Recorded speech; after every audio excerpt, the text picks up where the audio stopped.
So the Browns have announced the signing of 12 undrafted free agents, made it official before today. Jack Duffin tweets, with those 12 undrafted free agents, there are now 87 players on the Browns roster. That means there are 3 open to get to the 90 limit, and he has the eyeballs, and the eyeballs. So let me ask you this, Tim. Who are some of the names that you think could be veterans that the Browns are looking at to fill that roster out? I feel like the number one's got to be Jadeveon Clowney. I mean, it's the one that makes the most sense. It's the one that everybody's kind of talking about right now. Obviously, he's still out there, whether it's a money question or, just kind of wanting to wait until a little deeper in the offseason to sign with somebody.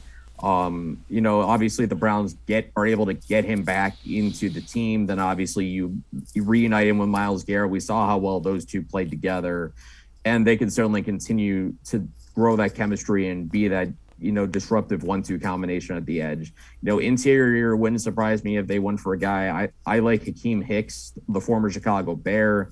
I think he'd be a good veteran piece because right now there's not a lot of proven talent in that defensive interior. Just a guy who could take some pressure off the younger players like Jordan Elliott, Tommy Togiai, Perrion Winfrey, allow those guys to kind of continue to grow at their own pace.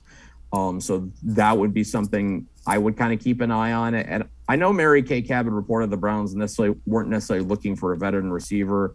Still, I think I would still go for one, especially if you can get a guy like Will Fuller on the cheap, if he doesn't cost that much, maybe if you want to bring him on an incentivized deal where if he gets a certain amount of snaps or whatever, maybe he plays, or they could bring in, a blocking type tight end, or more offensive line depth. There's certainly ways to go to kind of get those 3 extra players, but my money and my best guess would be, at least 1, if not 2 of those spots would be for the defensive line.